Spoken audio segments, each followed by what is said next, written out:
말씀은 막달라 마리아와 다른 마리아가 주님의 부활 현장을 체험한 얘기입니다.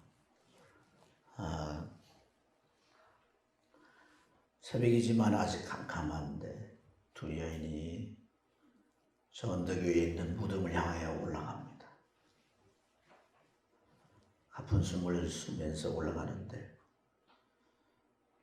그 무덤 안에 있는 그분을 시신이라도 뵈려고 하니까 엊그제 골고다 언덕 위에서 그 참한 일들이 다시금 떠오르고 가슴이 메이지고 이분을 이제 다시는 볼 수 없다는 그런 절망감에 눈물이 그 앞을 가려.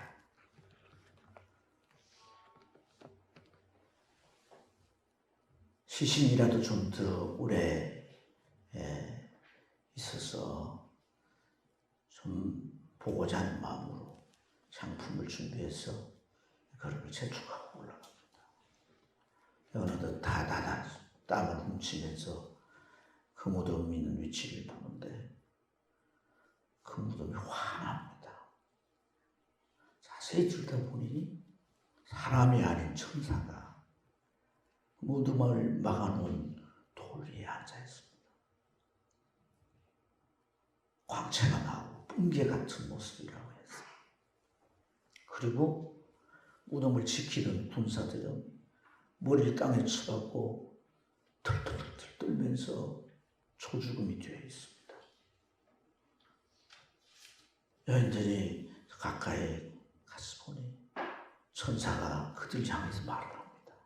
너희는 무서워하지 마. 너희가 십자가에 못 박히신 예수를 보러 온 줄 우리가 안다. 그는 그가 말씀하신 대로 다시 살아나느니라. 무슨 말이에요? 자기들이 시신을 보려고 왔는데 주님이 다시 살아났다는 겁니다.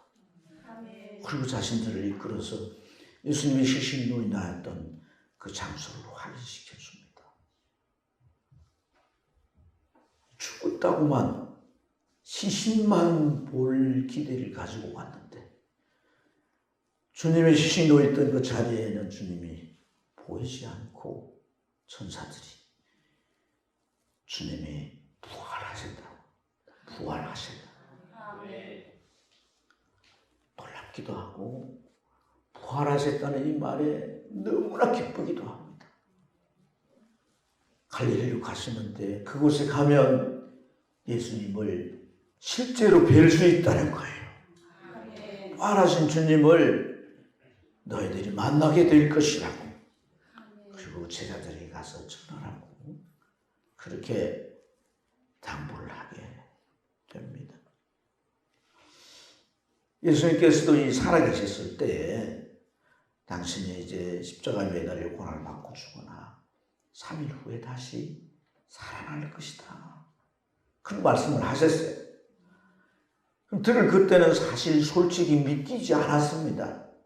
그런데 오늘 이 현장에 와보니 분명히 예수님은 그 십자가상에서 죽었고 그 죽음을 다 지켜보고 확인했는 그들이기에 예수님의 부활의 그 현장 앞에서 그들을 감격하지 아니할 수 없고 놀라지 아니할 수가 없었습니다.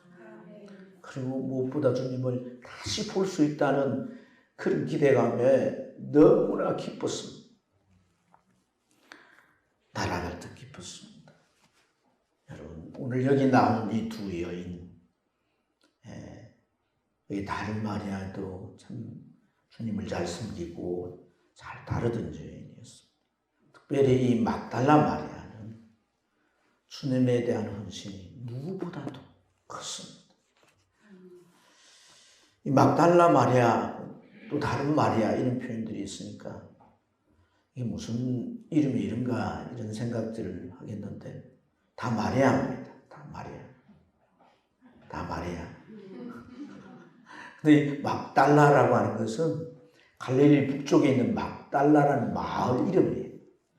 우리가 이제 뭐 춘천 때 또 제가 뭐 무슨 때 그러잖아요. 네. 그렇게 이제 지명을 붙여서 이름이 다 같으니까 구분하는 방식이죠. 이 막달라 마리아는 주님에 대해 헌신적일 뿐 아니라 주님에 대한 뜨거운 사랑이 있습니다.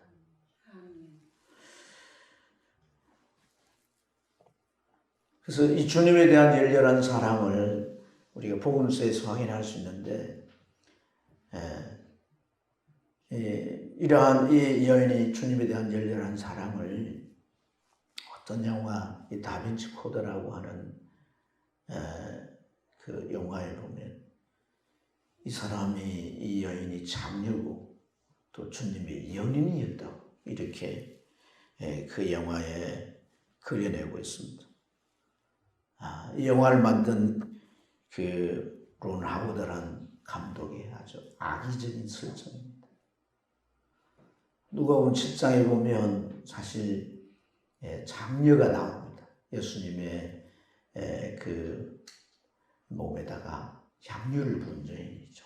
실제적으로는 베다니의 마리아라고 그렇게 볼 수 있습니다. 왜냐하면 베다니라고 하는 곳은 그야말로 이제 아주 밑바닥 사람들이 사는 곳이에요.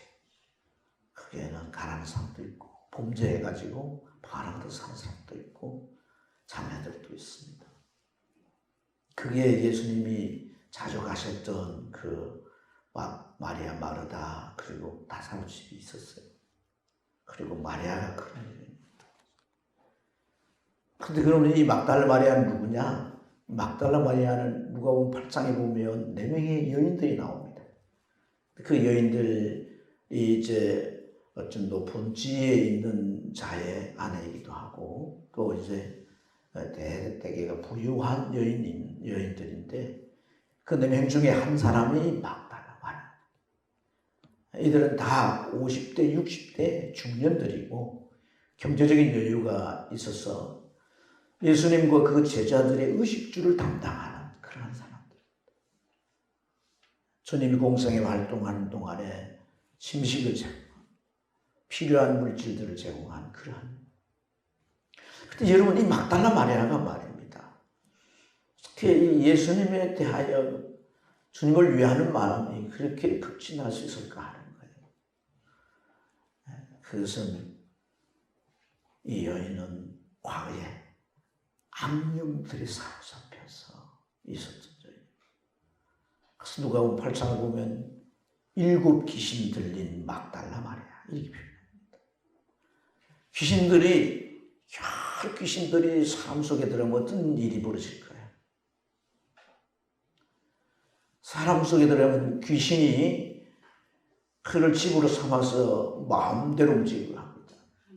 귀신은 더러운 영이고 악한 영이기 때문에 그 사람의 정신세계를 들게 할 뿐 아니라 마음을 들게 하고 질병을 옮겨 나와서 병이 들어서 그 몸을 파괴시킵니다. 7명이나 되는 그런 귀신들이 들어가게 되면 결국 그 사람은 인격이 다중화됩니다. 이게 내 감정인지 저게 내 감정인지 이게 내 생각인지 저게 내 생각인지 도무지 분간을 못하고 강력한 그러한 욕구에 끌려서 지배를 받는 그런 참 아주 무서운 상태가 되는 거예요. 주님께서 마태복음 12장을 보면 귀신의 이 개수와 그리고 그 세력화를 설명을 하실 때에 귀신이 사람 속에서 나갔는데 그 사람이 정말 믿음으로 이렇게 살지 못해서 다시 귀신이 들어올 때는 그 나간 귀신 혼자 들어오는 게 아니라 친구들을 데리고 들어와서 이 사람을 더 아주 험악하게 만들어버린다고 그렇게 설명해 주고 있습니다. 그래서 이런 상태가 되면 인생 전부가 자기 인생으로 사는 게 아니에요. 귀신의 인생으로 사는 겁니다.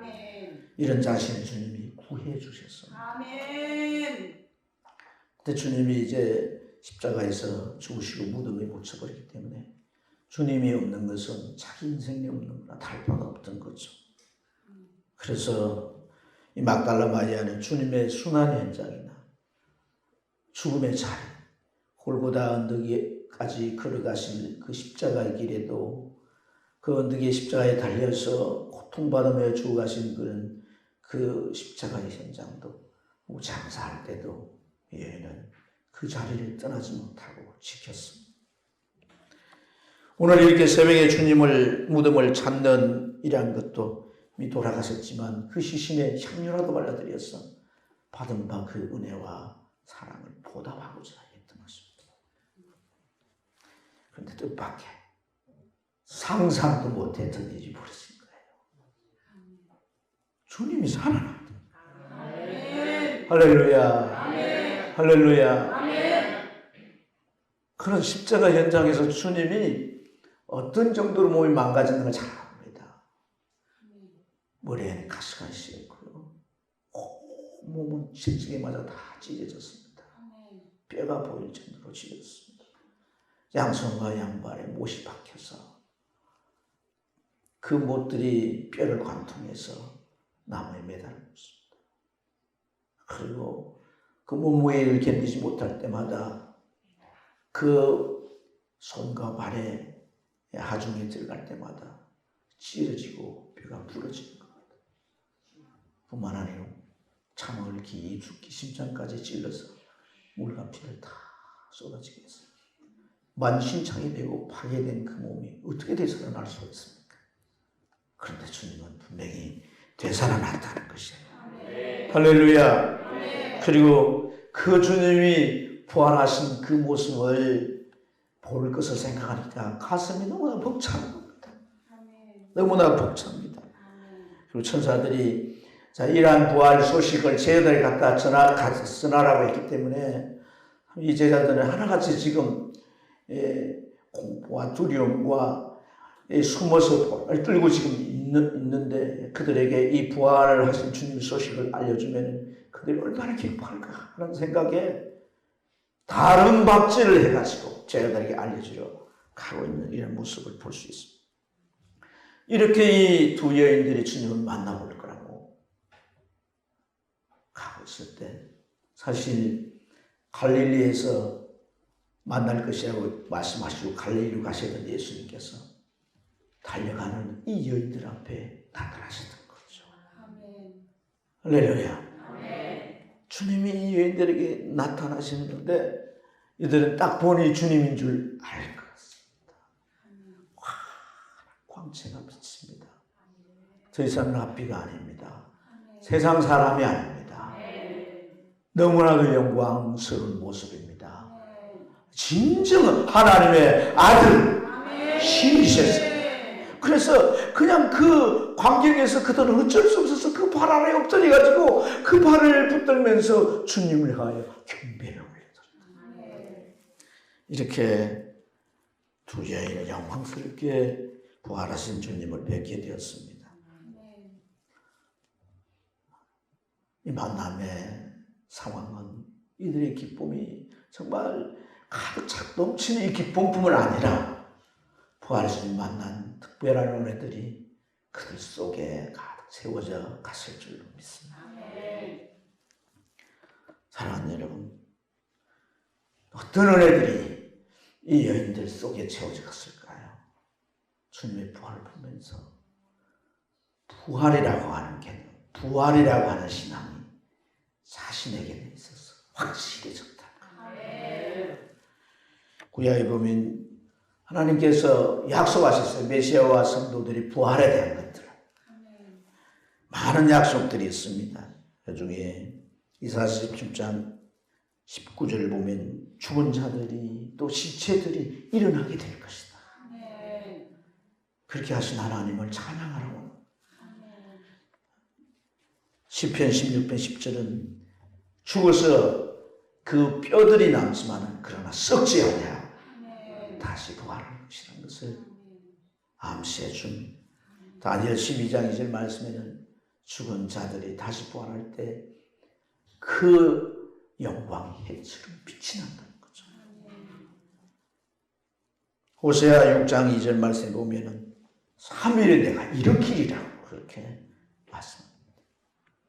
그래서 바울 사도는 고린도전서 12장 15장 2절부터 보면 성경대로 이렇게 말씀하신 대로 주님이 우리를 위해서 죽으시고 또 성경대로 이렇게 하나님께서 약속하신 그대로 3일 만에 다시 살아나신다.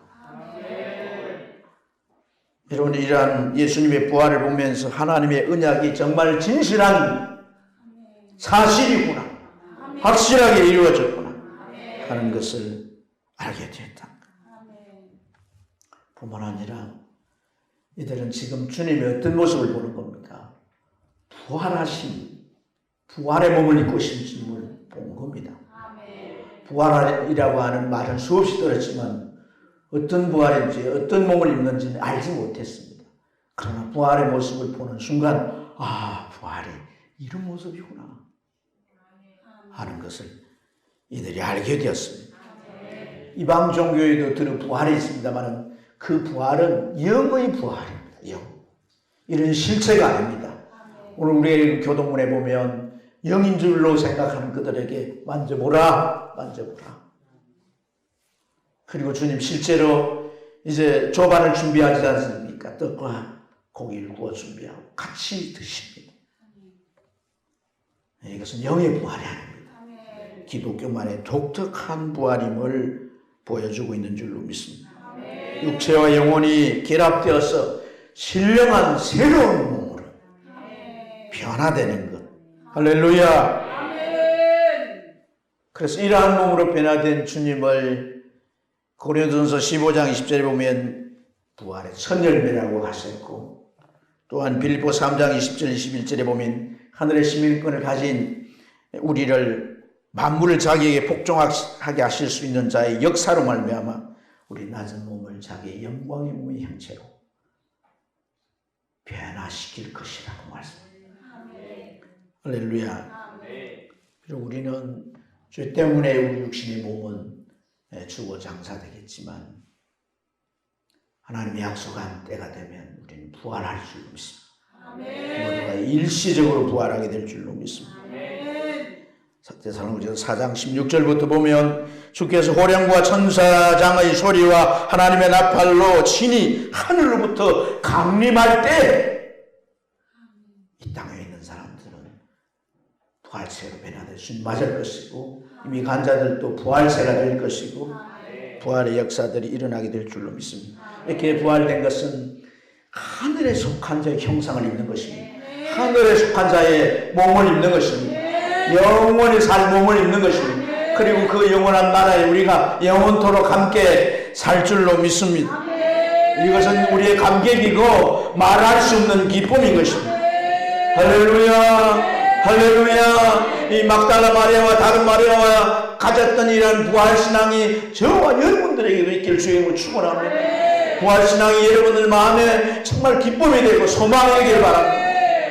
내가 비록 땅 위에 살다가 죽는다 할지라도 그 죽음을 극복하고 두려워하지 않는, 죽음에 사로잡히지 않는 참 참신함이 되길 바랍니다. 죽으면 어떻게 할까? 죽음 앞에서 벌벌 떨면서 죽음의 끝장이라고 생각하는 그런 아주 나약한 자가 되어서는 안 됩니다. 죽음의 부활을 믿고 영원히 살 몸을 가진다는 이것을 주님이 이렇게 확실하게 보여주시는, 뭘 또 우리가 의심하고 우리가 다른 생각에 흔들릴 필요가 있겠습니까? 또 하나, 이들이 지금 달려가고 있습니다. 50대 이상 넘는 아주머니들이 달리는 모습 상상해 보십시오. 이제 나게 되면 다리가 11자에서 이제 그 팔자행으로 바뀐다고, 그런 모습으로 이렇게 달리기를 잘 달릴 수가 있겠습니까? 근데 어쨌든 열심히 이렇게 달리는데, 여러분 어디로 가는 겁니까? 이 사람들이 제자들에게 부활의 소식을 전하러 가는 거 아니겠습니까? 제자들이 부활의 소식을 전하러 가는데 이 제자들이 뭐 어떤 지금 상태에 있습니까? 어떤 꼴로 하고 있습니까? 이들이 공포에, 두려움에, 주님을 잃었다는 또 슬픔에 허망함에 3년을 그렇게 쫓아다녔는데 닭 쫓던 게 지금 쳐다보는 뭐고 이러면서 다들 이렇게 허망해하면서 숨어 있어요. 그것도 잡히면 체포령이 아직 해제가 안 되기 때문에. 그런데 이들이 이 소식을 들으면 어떡할까요? 큰 슬픔과 두려움과 공포를 다 벗어 던질 수 있지 않습니까? 아멘. 그들도 기뻐 감격해 하지 않겠습니까? 아멘. 그걸 나누기 위해서 지금 이렇게 가는데요.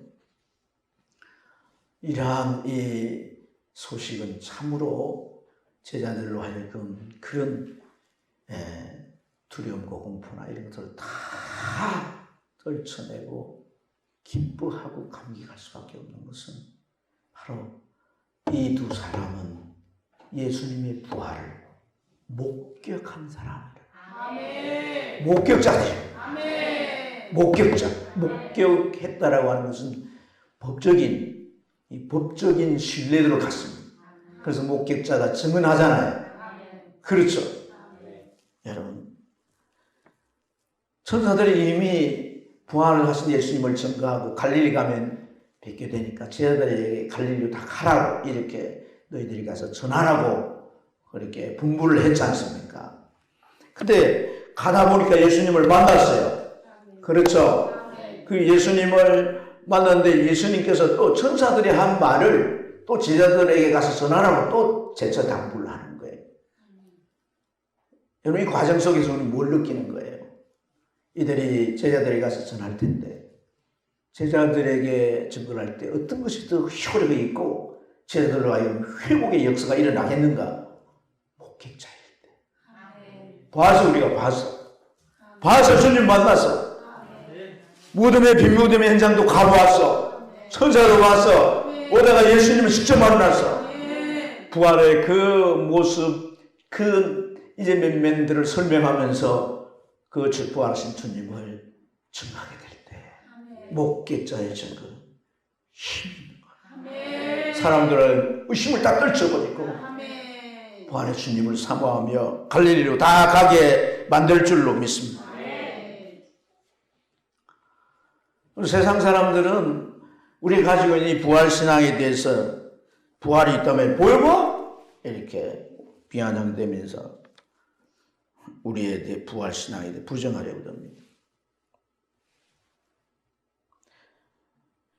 그래서 어떤 분들은 이러한 이 부활신앙을 참 이렇게 말하기가 어렵다 이렇게 생각하고는 어떻게 말을 하냐면 부활은 입증하기는 곤란하지만 어렵지만 방증은 가능하다 이렇게 말합니다. 입증이라는 말은 사실 실제 증거를 말해요. 방증은 뭐냐면 사실에 근거한 정황들을 말하는 겁니다. 그래서 방증한다고 방증스럽게 방증한다고 예수님의 제자들이 목숨을 걸고 신앙을 지키고 부활하신 예수님을 증거했다. 또 예수님이 살아계실 때 믿지 않았던 자들, 특히 동생들이나 그 외 바울이나 이런 사람들이 왜 믿게 되었냐? 부활하신 예수님을 보고 믿게 됐다. 그리고 결과적으로 그 외에도 많이 있지만은 교회가 이렇게 생겨지고 곳곳에 교회가 세워진 것이 증거가 된다. 이런 얘기를 하면서 방증을 합니다. 여러분, 방증. 물론 이런 정황들을 서포팅 해가지고 알게 할 수 있고 받아들이게 할 수는 있겠죠. 그러나 여러분, 방증으로 들이대서 믿어지는 경우는 거의 없습니다.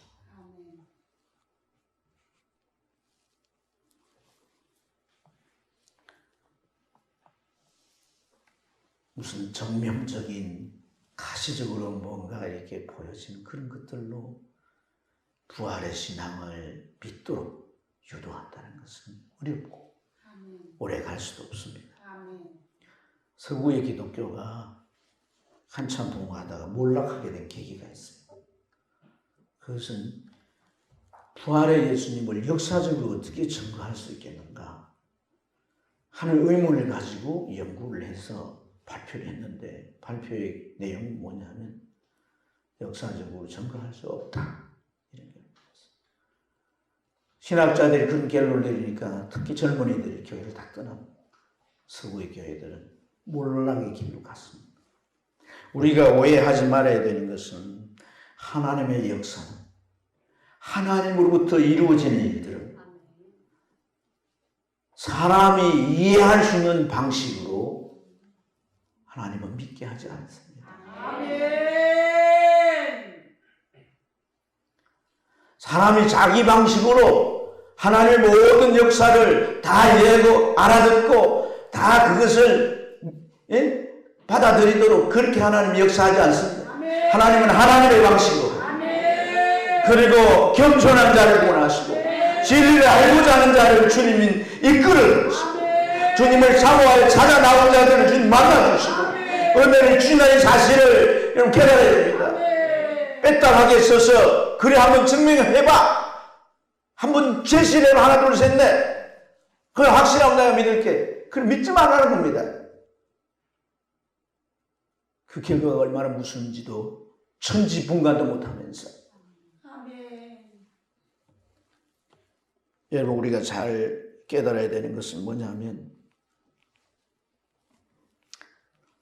도마라고 하는 사람이 예수님의 제자임에도 불구하고 나는 봐야지, 만져봐야지, 손가락 넣어봐야지 이렇게 하는 게 뭡니까? 사람의 방식으로 부활하신 예수님을 확인하겠다는 거 아니겠습니까? 그래서 주님께서 11명의 제자들이 있을 때 나타나셔서 다 보였습니다. 옆구리 창자국도 보이시고 믿지 못하는 자가 되지 말고 믿는 자가 되라. 믿는 자가 되라. 그러면서 하신 말씀이 뭔 줄 아세요? 넌 보고 믿느냐? 그제서야 당신 하나님의 아들이시고 나의 주님이 그럼 본고로 믿느냐? 보지 않고 믿는 자가 복되도다. 주님 40일 동안 이 땅에 계셔서 제자들에게도 실제 부활체를 보였습니다. 그렇다고 해서 주님께서 모든 사람에게 다 부활체를 보인 게 아닙니다. 모든 사람 주님의 부활을 다 볼 수 있는 것도 아닙니다. 빌라도도 헤로드 왕도 제사장들도 주님을 볼 수 없었습니다. 심지어 베드로도 무덤에 이제 주님이 이제 부활하시고 빈 무덤이라니까 그 여자들 말고 무덤에 쫓아갔지 않습니까? 베드로가 주님을 보려면 어디로 가야 되는 거예요? 무덤으로 가야 되면 갈릴리로 가야 합니까? 그게 무덤가에 가서도 없죠, 예수님이. 그렇지 않습니까, 여러분? 이렇게 부활의 실체를 보일 때도 40일 동안 계셨습니다. 그거에 무슨 의미가 있느냐? 주님께서 이제 보지 않고도 믿는 자가 복되도다. 그것은 성령의 역할입니다. 성령의 역할. 아멘입니까? 성령의 역할은 우리가 눈으로 보지 않아도 우리가 만지지 않아도 깨달아 믿어지게 하는 겁니다. 그럴 뿐 아니라 성령께서 내 안에 들어오셔서 예수의 영이 내 안에 들어오셔서 함께 하십니다. 그래서 정말 눈으로 보고 만지는 게 아니라 내 안에서 깨닫게 하시고 내게 감동하시고 주님의 방식으로 나와 더불어서 말씀대로 살아가는 삶을 살면서 우리는 날마다 주님을 만납니다. 더 만나기 위해서 바울사도는 나는 날마다 죽노라고 그러지 않습니까? 자기 자신을 부인하고 자기의 정보에 십자가에 못 박고 그럴 때마다 자기 안에서 주님이 살아납니다. 예수 그리스도가 내게 나타나는 것 그보다 더 귀한 게 없다는 것입니다. 나를 통해 주님이 나타난다면 그보다 더 큰 축복이 없다는 것입니다. 그가 가장 많이 쓴 말은 예수 안에 인이라는 말씀입니다. 내 안에 예수님이 계신다. 내 안에 예수님이 계신다. 주님이 임마누엘에 계셔서 계시는 것보다도 눈으로 안 보고 그게 확인한 게 더 실제적이겠습니까, 여러분? 사람이 말이죠. 얼마나 어리석느냐면요. 자기가 눈으로 보지 못한 것 때문에 살아가도 눈으로 안 보면 잘 모르겠다고 안 믿겠다고 백문이 불여일견이라 그럽니다. 지금 마스크를 하고 있지만 여러분 코 속으로 뭐가 들어갑니까? 그러면 공기가 눈에 보입니까? 아무것도 안 보입니다. 그럼에도 우리는 눈으로 봐야 되는데 그 눈이 얼마나 모든 걸 식별할 수 있는 그야말로 뭐 천의 기능을 가졌는지 눈으로 봐야 되겠다는 무지의 소치인 것입니다. 산수 공부도 안 해봤습니까? 더하기는 더해야 공식이 풀어지고 빼긴 빼야 되고 곱하기를 자꾸 더하기로 하면 안 됩니다. 나누세요. 나눠야 되는 거예요. 공식이 다 있는 거란 말이에요. 아멘입니까? 아멘. 그래서 여러분 예수님 당시도 부활을 믿지 못했던 도마가 있었고 부활장이라고 하는 고린도전서 15장의 내용을 쓸 때도 많은 사람 고린도 교인들 중에서도 부활이 없다라고 얘기하는 사람이 많았습니다. 바울 사도는 주님께서 제자들에게 일일이 다 보이셨고 하늘로 승천할 때 500년 문도들이 다 보았는데 그 중에 태반이 살아있다. 목격자들이 살아있다. 목격자들이 살아있는데도 불구하고 부활에 대한 부정적인 의식 속에 세매는 사람들이 많아요. 교회 다니면서. 오늘 이 가운데는 어떨까요? 부활 믿습니까? 아멘. 옆 사람에게 조용히 물어. 부활 진짜 믿습니까? 예수님 부활 믿습니까? 부활요? 부활 진짜 믿습니까? 아멘. 정말 안 믿어진다고 손 들어보세요. 아니 믿어지면 손 내리시고 차마 손 들 수는 없겠죠. 솔직히 신앙.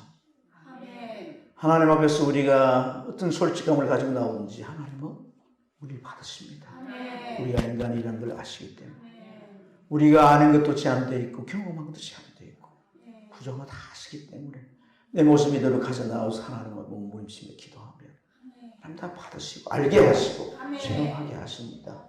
아멘입니까? 아멘. 오지도 않고 멀리 서서 한 다리를 이렇게 흔들면서 발장을 끼고서 한번 보여봐 이렇게 하는 아주 직구적 모습. 사랑하는 여러분, 부활신앙의 진면목이 뭐겠습니까? 죽음이 다르다. 아멘. 죽음 앞에 자세. 아멘. 세상 사람과 전혀 비교할 수 없는 모습. 아멘. 크바디스라는 영화가 있습니다. 그 한 장면이 클라이맥스라고 할 수가 있는데, 크바디스의 이제 그 내용을 여러분들이 뭐 아시겠지만은 네로가 이제 로마시에 불질을 놓고 이 시를 이제 써야 되는데 시상이 안 떠올라가지고 로마시를 불바다를 만들어 놓고 시 쓰려고 이렇게 했다는 그런 일화가 있습니다. 미친놈의 왕지죠. 예? 그런데 이제 막 이게 문제가 심각하게 되니까 민심이 막 요동을 하니까 그 죄를 누구에게 뒤집으시냐면 그리스도인들에게 다 뒤집으시고요. 그 로마 시민들을 콜로세움 경기장에 다 모아놓고 이 로마 시를 불지른 죄인들 갖다가 다 사형해야 되는데 그 사형당하는 모습으로 고통을 받는 그런 모습을 보는 그러한 사형법은 사자 문제라고 사자에 찢겨서 먹혀서 죽는 그것이다. 그래서 사자 수십 마리를 그 콜로세움 경기장에다 풀어놓고 이제 잡혀온 그리스도인들을 거기에 막 밀어냅니다. 근데 놀라운 광경이 거기에 들어온 그리스도인들은 다 하나같이 찬양을 합니다. 찬양을 합니다. 내가 주께로 지금 가오. 내 영혼을 받아주시옵소서. 내가 지금 주님께로 갑니다. 내 몸은 사자의 이빨에 찢기고 다 먹히고 없을지라도 내 영혼은 사자들이 손댈 수 없어. 주님 받아주시옵소서. 찬양을 합니다. 황당했습니다. 내로. 그리고는 사자들이 막 그 사람들을 막 찢어 죽이는데 다 죽었습니다. 팔다리가 찢기고 사자들이 배불려 먹으면 또 막 헤쳐먹고 이랬는데 부하들 시켜서 그대로 두라고 했습니다. 그리고 밤이 되자 햇불을 써가지고 그 죽은 시신들을 돕니다. 머리만 남아있고 얼굴 있는 걸 보면 얼굴이 공통적으로 와 이렇게 웃고 죽고 와 이렇게 웃어보세요. 환하게 웃고 죽고 내려온 거기서 주저앉아가지고 어찌하여 사자임에 이렇게 참하게 죽으면서 웃을 수 있단 말인가? 그렇게 울부짖었다는 거예요. 그것이 부활신앙 가진 사람들의 아멘. 죽음을 맞는 모습. 아멘. 부활신앙. 아멘. 부활의 산성이 되시고 아멘. 부활신앙으로 아멘. 삶과 우리 인생 그 마지막 순간을 승리하시기를 주의 충만 기도하겠습니다.